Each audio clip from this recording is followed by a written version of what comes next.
Thank you to my Patreon supporters. A double shout out thank you to Xavier Zamora, Victor Vegas, Valmir Brockovich, Troy Smothers, SafeMoon Oz, Murad Shaker for being higher level patrons.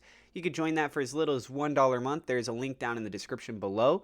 Also, thank you to my YouTube members. You can click the join button below this video if you'd like to show your support there. Please keep in mind that I am not a financial advisor. This is not financial advice. Everything I'm sharing is my own opinion. It's my own research. I highly encourage you to go do your own research. And with that being said, let's go ahead and dive on into the news. This is coming from the official SafeMoon Twitter account. This is a graphic shared which looks to be the KYC verification system. In fact, you can see at the very top of that graphic, it does say, please complete KYC verification. Does this have to do with the exchange? Does this have to do with the card? Well, likely, if you want my opinion on this, I think they're both connected. So SafeMoon's official Twitter account said the following: SafeMoon, March isn't done just yet. It's got a little picture of an hourglass. Perhaps we can talk about this more soon, ? And I just showed you guys the graphic, but let's go ahead and pull over to what SafeMoon Warrior is saying. SafeMoon Warrior said, KYC is the process of identifying and validating the client's identification. It's also known as Know Your Customer. In other words, banks and or exchanges must verify that their customers are who they say that they are. So when you think about the SafeMoon wallet, the SafeMoon swap, that's a decentralized exchange. You don't have to go through a KYC system for something like that. But when you're talking about an actual exchange, for example, Coinbase, Binance, Gemini, Kraken, that kind of a thing, depending on where they are located, where they're allowing their services to take place, you do need to go through a KYC system. So otherwise, countries can say, hey, you're not legally allowed to do business here. Okay, so there are exchanges out there that don't have KYC systems. There are exchanges out there that are not properly registered in certain countries. These are all measures so that they can make sure that there's no funny business. So a perfect example of something like this would be, let's say somebody stole some money. They hacked into somebody else's exchange, which has happened before, right? So that's why you can always keep this on like a more a cold storage wallet, for example, which I have a link to in the description below, as well as a promo code for Elapal to save you a little bit of money if you guys want to go use that. So you can protect your crypto using things like cold storage wallets, paper wallets. There's a variety of options that are out there. Software wallets have their own degree of protection as well outside of the centralized exchange.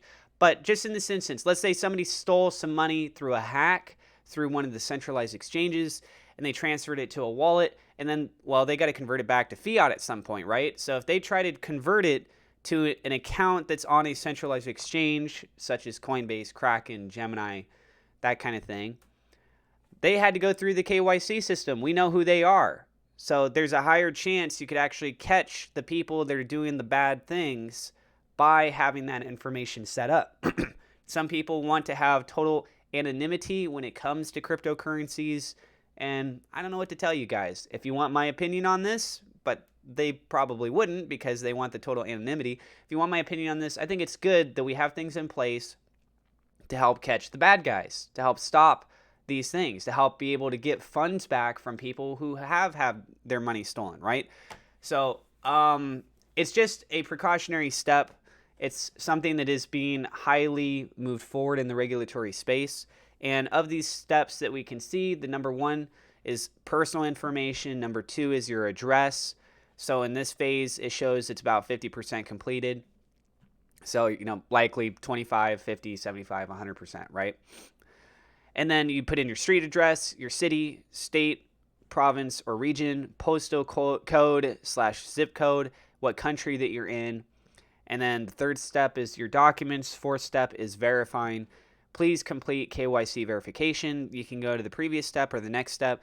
And this graphic right up on the top here, I don't know, honestly, I don't know if that is just a placeholder to kind of give off the impression that this is to identify who you are, because KYC, a lot of people might not know what that stands for, but they see a picture of a person there, they might kind of get a little bit of a better idea. Or it could have been part of step one where you need to upload an image of yourself.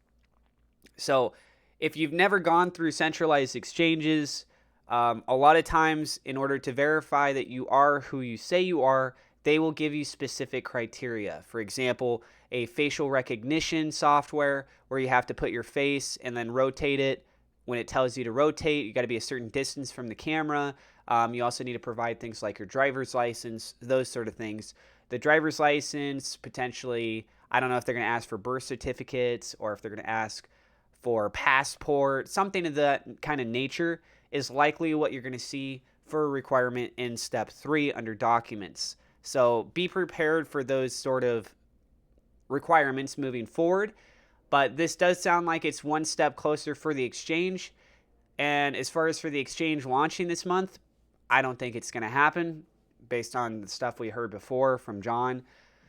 But it does say perhaps we can talk about this more soon. So if we can talk more about it, elaborate a little bit more about what the exchange is, how it's going to work, what makes it special, do we have a more realistic timeline of when it's going to drop? Because people are becoming very impatient.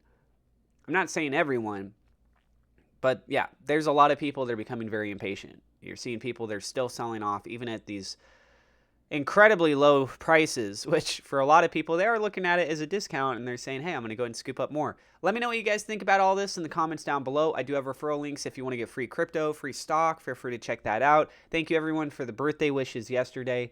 It was very nice. And yeah, if you're new, don't forget to hit subscribe, hit the thumbs up like button. I'm not a financial advisor. Click the bell icon and I will see you in the next episode. God bless.